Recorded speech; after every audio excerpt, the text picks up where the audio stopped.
Okay, so here we go on that little bit of news. What we do? Tired? Oh boy, tired, huh? Okay. All right, tired. Okay. Well, today we will just continue our theme here of looking at Cold War crisis.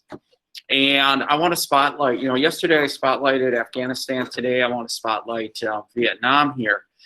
But the important thing is, when we look at the Cold War crisis and causes, things leading up to it, I think it is important to know why either the United States or the Soviet Union is engaging in the crisis, what's at stake here, but also, what's happening internally too. So you have two pieces out there. You have the superpower rivalry, and then you also have what's happening in the country. And sometimes they are connected, depending on how engaged that superpower country is in that event. So like in the case of Afghanistan, yesterday the Soviet Union engages in Afghanistan because of the Brezhnev Doctrine, wants to stop a communist country from going in a different direction. Very similar to the United States with our Truman Doctrine and Eisenhower Doctrine, those types of things we want to try to contain. So in the case of Afghanistan, Soviets wanted to contain Afghanistan and keep it remain as a communist country. And the Brezhnev Doctrine was established as a result of the Czechoslovakia, or what we'll call Prague Spring of 1968. So we have some Cold War crises connected, and there is some continuity to these policies in the case of the Soviet Union here. And did Afghanistan remain communist? No, it did not. So ultimately, the Brezhnev Doctrine is going to fail. And there are some internal reasons in Afghanistan for that, but then also for the Soviet Union as well. Soviet Union is on its last leg here. All right, so with Vietnam here, I want to take a look at Vietnam and see how the United States changed over time, our policy. We weren't always hot and heavy, so if you focused on 65 to like 73, when the United States was on the ground, that's a part of the story here. It's much bigger. So I would think, of all these Cold War crises, Vietnam is going to be one of the bigger ones here. I had found in a 1970 Park High yearbook a page that was dedicated to the Vietnam conflict. And I just took a little snapshot of that page here they just had these comments on this page. It was just a black page. Then you have these words, whether the war is right or wrong, we cannot disregard the value of lives lost. Therefore, we wish to devote this page to the memory of those who have died in Vietnam. So the students in 1970 acknowledged that a conflict is going on, that maybe some of their classmates, previous classmates, and current classmates might find themselves in Vietnam. And there will be some Park High grads that will serve in Vietnam. And many of them will make it home, and some will not make it home. And I think it's extraordinary that the school administration allowed the students just to make a statement like that. That is not a common thing. So, but that was not a common time. All right, so 1970, we're kind of, if we look at where we are in the Vietnam timeline, we're starting to move towards a de-escalation of our involvement, Vietnamization, as we would refer to that policy at that point. The war has polarized the United States at that point. All right, so I have a little video clip here that I would like to show. It's a little bit longer than yesterday's, but I think it does a really good job of, so if you are focusing on Vietnam, this will give you some good tips, nuggets of info about type of conflict and how it plays out and how our role changes over time here. But this conflict, this little clip here, will have some graphic moments to it, especially when we get to the Tet offense of 68, 69, that moment in which the war really enters what we call that turning point piece. Okay? So here we go.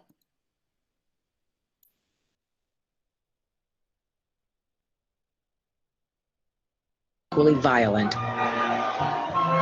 But the tactics of Castro and Guevara would continue to inspire revolutionary movements throughout the century. Không ngờ khúc nhạc kia vọng đến cung son khiến cho tiểu thơ buồn thảm dập đầu xin ơn trên tha thứ tội vô. In Asia, under different conditions, guerrilla wars were far more successful. People drew inspiration from the Chinese Communist Revolution led by Mao Zedong in the 1940s. Mao had insisted that winning the peasants' support was the key. Guerrillas, he said, had to move among people like fish in water. The people of Vietnam became immersed in a war that would last 30 years. Poor rice-growing country, Vietnam had been an outpost of the French Empire. After World War II, a communist-led nationalist movement, supported by Mao Zedong, launched a struggle against the French, eventually defeating and expelling them.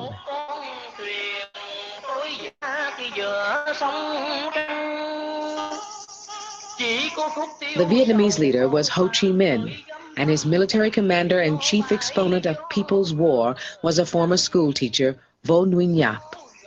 Maintenant, on voit clairement que c'est le facteur humain qui décide, c'est pas le facteur matériel qui décide. We know that it's the human factor and not material resources which decide the outcome of war.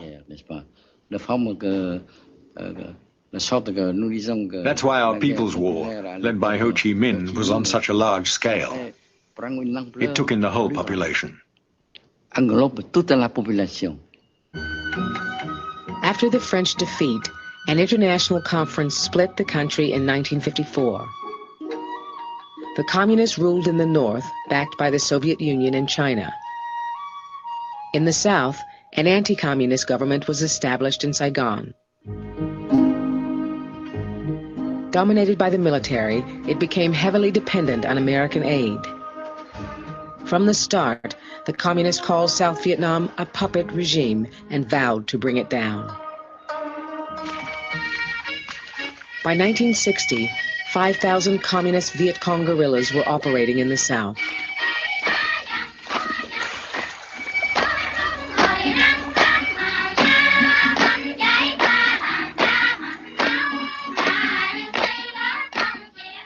In the heavily populated Mekong Delta, a battle for hearts and minds was waged.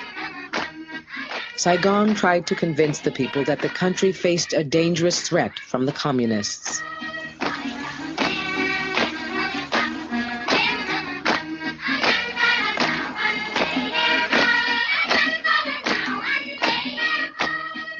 The Viet Cong claimed that only revolution could rid the peasants of the hated landlords and tax collectors and change their lives. Phan Dinh, himself a landless laborer, became one of the first guerrilla leaders in his district. I followed the Viet Cong because the revolution promised to give us land, rice and clothes. We were very poor. We were serfs, and the landlords exploited us. The South Vietnamese government had set up a security post in Phan Dinh's village to keep the Viet Cong out. Short of weapons, Phan Dinh and other Viet Cong devised a plan to force the government soldiers to abandon the post. Phương pháp lấy là một là học tập gia đình binh sĩ. The soldiers' families all lived in the village. Cách mạng đó là đã về rồi. We told them they had a duty to call on their fathers, husbands and sons to leave the government post and to come home. That if the soldiers refused, we would attack and kill them. Cách mạng phải dùng lực lượng này là giết cái đầu này. Gia đình bà con tất cả. We encouraged the villagers to stage a demonstration and march round the post. They shouted, beat drums and blew horns to encourage the soldiers to give up. Áp đảo chung quanh rào nè, là lực áp. The soldiers surrendered. They handed over their rifles. Then they marched out of the post. When young villagers joined the guerrillas, they were sent to units deep in the forests. Trong Thi Goon was recruited when she was 16. She hated life in the jungle, feared she might catch malaria, and was frightened of the snakes and deadly ants. The most horrible thing was that while you were asleep, the ants would climb up and bite you. Once we passed some soldiers lying in their hammocks suffering from malaria. We thought they were sleeping. Then we smelt something bad, pulled back the tarpaulins, and discovered that they were dead. Their eyes and cheeks had been eaten away by the ants.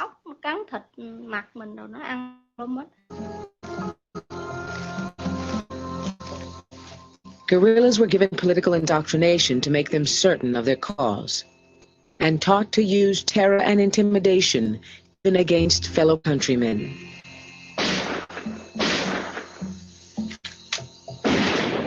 When the Viet Cong decided to execute one informer, the task was given to Trong Thi Goon.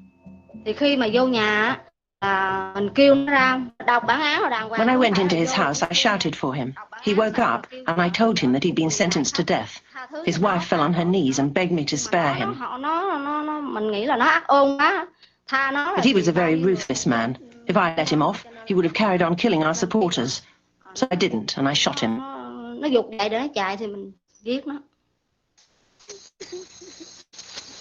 Thousands of government officials loyal to Saigon were murdered. Fearing the whole country might go communist very quickly, the Americans sent advisors to prop up the South Vietnamese army. The American advisors are specialists, highly trained and motivated, often able to speak to trainees in their own language. Trước khi Thảo lắp và chào khẩu súng này, tôi sẽ nói qua về những tin khách của khẩu súng này. By 1963, there were 12,000 of them. Earl Young was sent to Long An province. We were sort of part of the Kennedy generation. We were going to bear any burden, do anything. We were going to save South Vietnam from being taken over from the communists. Peasants' lives were disrupted when they were shifted to new villages, so-called strategic hamlets. The American advisors felt that well-fortified villages would be easier to protect from Viet Cong infiltration. From the delta of Dong Thap to the slopes of the central plateaus, the people of Vietnam moved forth to build their new lives. Our nation must be self-sufficient and self-dependent. We are building strategic hamlets to bring peace throughout the country. This was their motto and their code of faith. Volunteers from every class and age, men and women and children, began the hard physical work of construction. First, our land to make the moats and the fences. The whole structure of strategic hamlet establishment is built upon indigenous patterns and materials. Inside the moat, the earthwork and the spikes made us. We provided the barbed wire, and we provided the fence post. We provided training. There was to be a medical technician in every hamlet. It was our belief, and if you will, our naivete, that the people would be so thankful for the new school and the medical personnel and the drugs and the food to pay them for doing their work, that they would support the Saigon government and cut off their allegiance to the Viet Cong.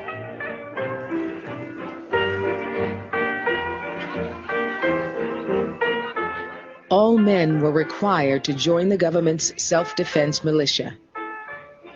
But many, like Cho Van Yat, collaborate with the Viet Cong.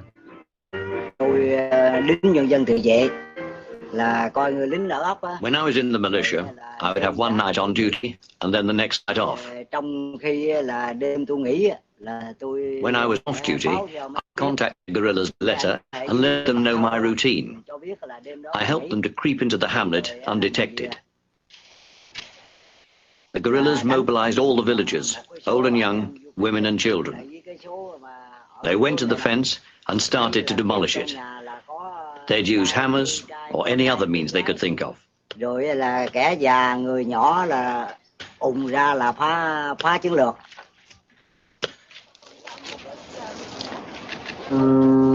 Despite all the advice and aid, the South Vietnamese army continued to lose. The United States believed it was time to take a more active role. In 1965, President Lyndon B. Johnson sent in American combat troops. We intend to convince the communists that we cannot be defeated by force of arms or by superior power. For the first time, combat units of the United States Marine Corps arrive in Vietnam, joining other Marines already there. The American forces would eventually reach a total of 600,000. Army combat units also arrive, and the message of their presence on Vietnamese soil is plain. Whatever the present or future needs of the fight for freedom in Vietnam, they will be met. The Viet Cong now faced the armed might of the most industrially advanced nation in the world. The Americans relied on high technology and firepower, the Viet Cong on hit-and-run tactics. The Americans sent in their biggest jet bombers, the B-52s, in an effort to wipe out Viet Cong positions and supply lines.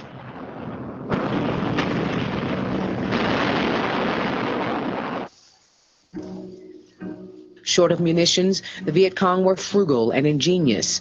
They turned unexploded bombs into weapons they could use against the Americans. In a new and lethal cottage industry, the scrap and debris of a superpower was converted into crude grenades and mines.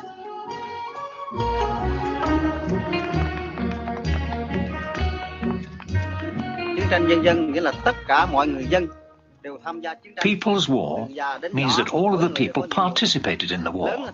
From the old to the young, each person had his allotted task.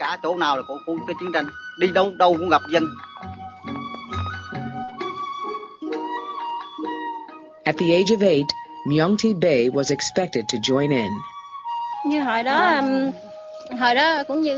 I'd follow my mother around and help her with her work. I also helped other people by bringing the bamboo sticks to where the traps were being made. The soldiers would often fall into them when they went on patrol.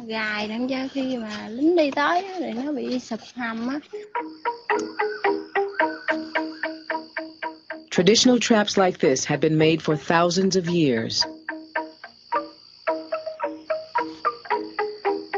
They smeared poison or excrement on the stakes to make wounds fester.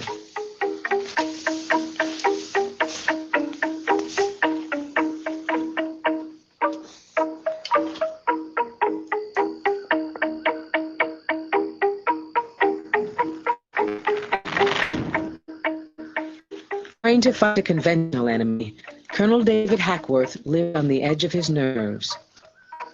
The impact on the soldier was a psychological impact, that every time you put your foot down, you didn't know whether you were going to have a leg or a limb or a life.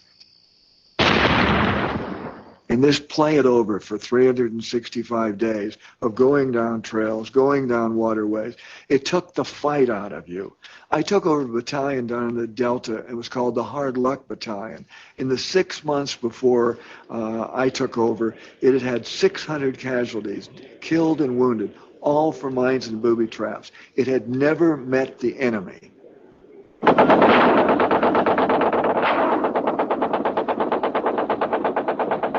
This is 2-6. We're present attacking the Victor Charlie Sampan left brakes. Let's bring it around again, Joe. This is 2-6. We also have some people running along the dikes. Actually, the one you're... The pilot says, there's 4 enemies streaking across the field, request permission to fire. I looked down and saw 4 little kids. So I said, negative, those are 4 little kids that's just playing hooky fool or something, leave them alone.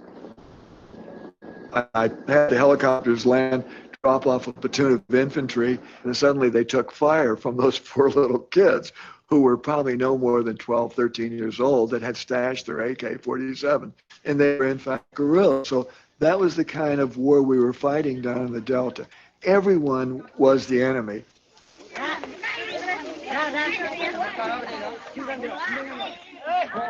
To deprive the Viet Cong of anywhere to hide, whole areas were cleared. Mao had told guerrillas to move like fish in water. The American forces tried to drain the water.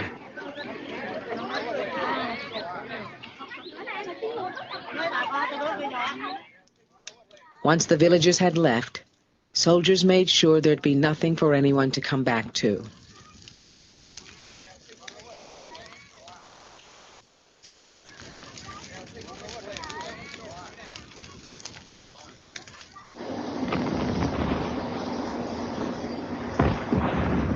And they tried to remove the guerrillas' cover in the forests.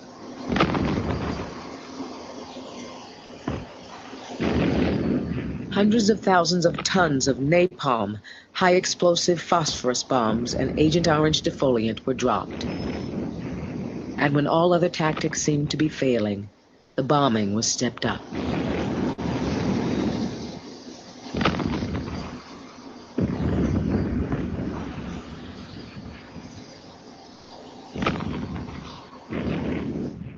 The South Vietnamese people found it hard to believe the government's line, that the destruction was necessary to save their country.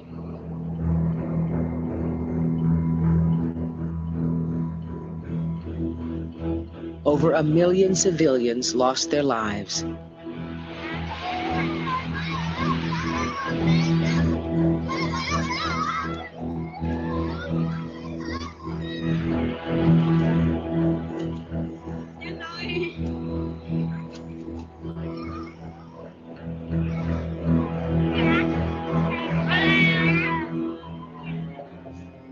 To keep their campaign going, the guerrillas went underground, with a network of tunnels they constantly extended. Tron Thi Gun spent weeks in hiding. Moving through the tunnels was like crawling in hell. You went down and down underground. When we got really hungry, we ate a little dried rice and drank a little water. You couldn't go to the lavatory. Đói quá, lấy miếng cơm rang ăn uống chừng một hớp nước thôi. Chị phần là nữ nữa, nên là dứt khoát. It was particularly difficult for us girls. We had a lot of problems with hygiene in general because women's ways are different. Ăn ở, ngủ nghê, như thế nào mình cũng phải. For men, 5 days without bathing was fine, but it made us feel very uncomfortable. We felt like dirty dogs. Không tắm được, cái mình nữ 5-3 ngày không tắm. Như chó vậy chứ gì.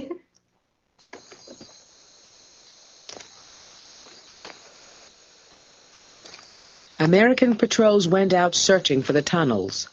The entrances were cleverly concealed. When they managed to find them, they first attempted to blast the Viet Cong out with grenades.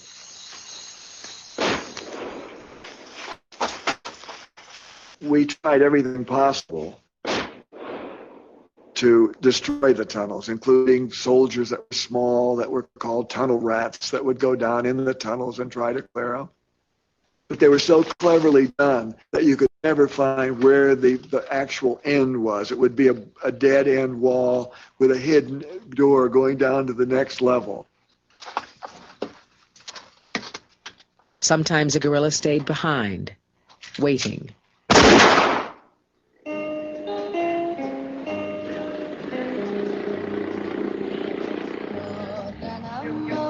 While much of the countryside was in Viet Cong hands, the Americans and the South Vietnamese government appeared in control of the capital.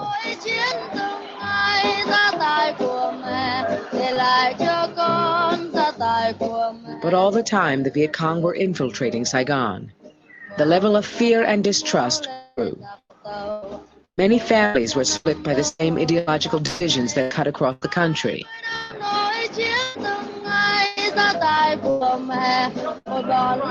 Lem Ben Phat had a sister who had been a communist in the north, but he'd risen to be a general in the South Vietnamese army.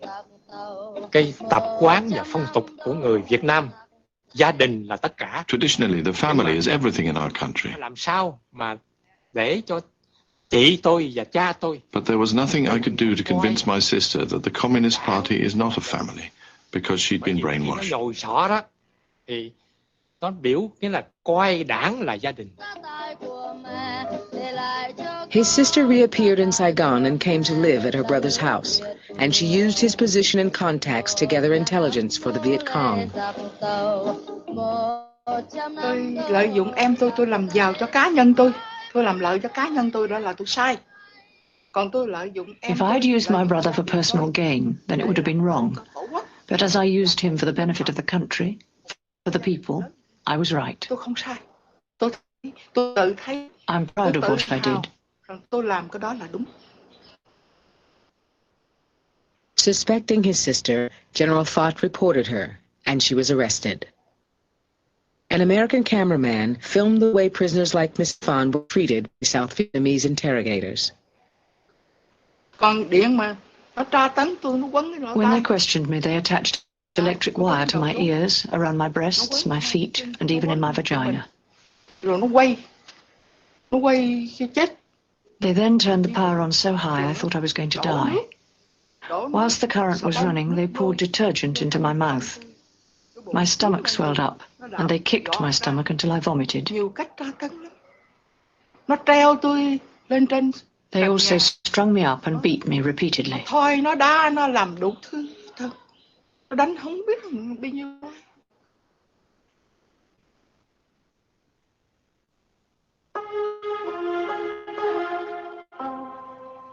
The Viet Cong might never have succeeded without the support they had from outside the country. A 500-mile jungle supply route led from the north through Laos and Cambodia.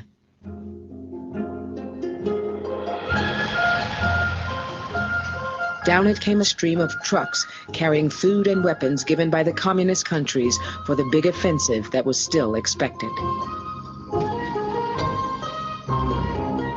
Because the risk of air attacks increased as they went south, supplies had to be unloaded and moved along by other means. Each of the 4 bags of rice I carried weighed 100 kilos. I put 2 bags at each end of a pole and tied them together with a piece of string. As I walked uphill, I pushed the bike along with another pole against my shoulder.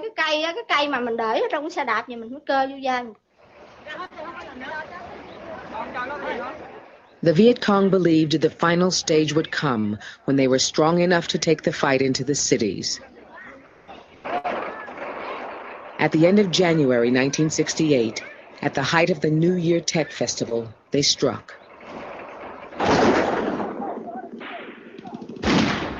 The first target was the symbol of the American presence in Vietnam, the United States Embassy. About 20 Viet Cong had invaded the embassy compound and were now battling American Marines and military police. The Americans broke back into the compound at 7 o'clock and used small arms, tear gas, and grenades to get at the Viet Cong. The attack on the heart of Saigon was part of a series of assaults by 7,000 Viet Cong all over the country. The offensive had a major effect on American opinion.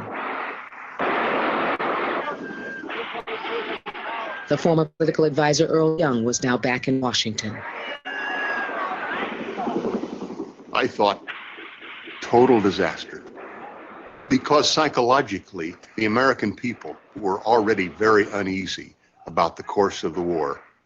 And when they saw this apparent victory of the communist forces by being able to enter every one of the provincial capitals and capture many of them, the American people said, this is it.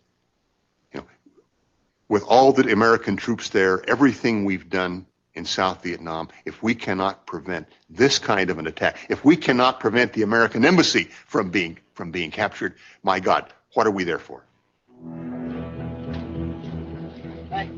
The South Vietnamese reprisals were savage.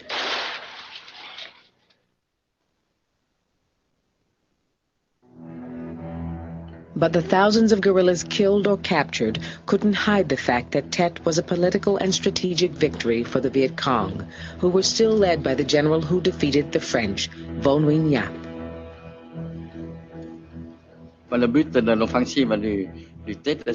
What we were trying to do at Tet was to force the Americans to give up their policy of escalation and to start de-escalating instead.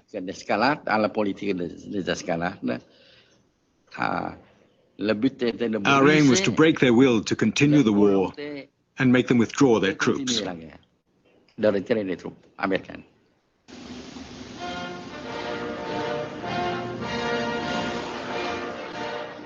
Though the Americans stayed on for another 5 years, a withdrawal finally began in 1973. So again, a little bit longer video clip, but it does show the United States policy as it changes from 1954 to 1975. So we pulled out our troops in 1973, and 2 years later, South Vietnam is going to fall to the North Vietnamese Communist government here. So one could say our strategy of containment is not going to succeed in Vietnam. And eventually some other countries in Southeast Asia will also go communist. So the domino seems to begin to fall, but doesn't completely fall because the whole region doesn't go communist here. Any little takeaways here? Anything that kind of pops out in this little clip? Because there's a lot of little nuggets in there about our policy in Vietnam or about the Cold War.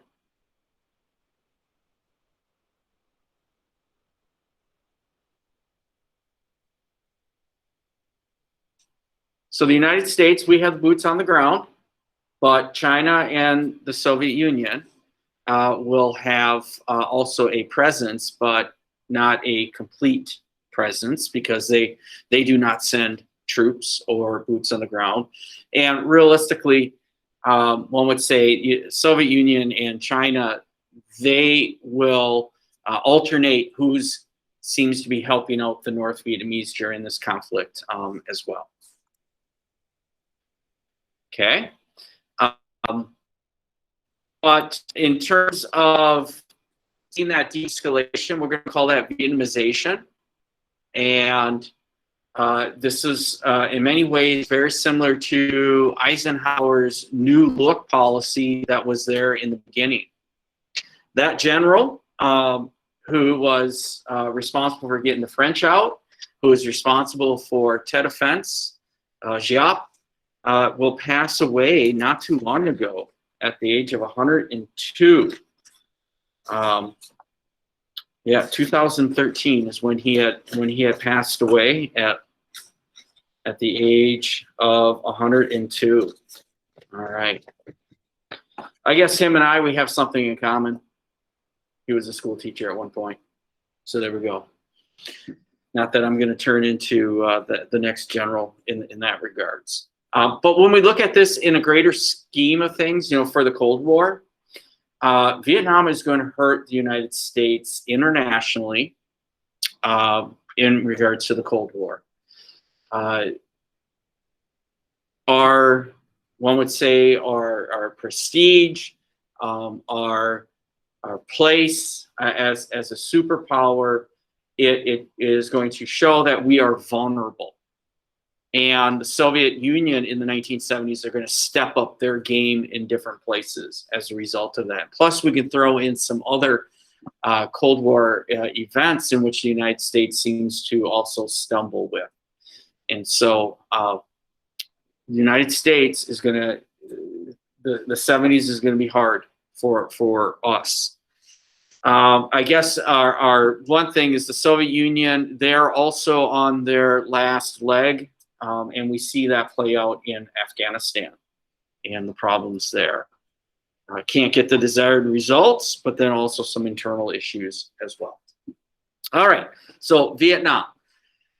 So if you picked it to focus on, There are some good nuggets, and hopefully you can integrate some of that into your Cold War activity. So is there anything specific or anything that's confusing about the Cold War crisis activity that I need to clarify at this point? This will be due tomorrow, and it's a summative piece, so you want to make sure that you take care of that. We don't have a lot of time left of this trimester, 3.1. And so we got a summative that's due tomorrow, and you can guarantee next week I'm going to throw a Cold War summative piece at you as well. So you need to be on your toes here as well. Tomorrow we will not have a live Google Meet. Instead, I'll give you that time to get yourself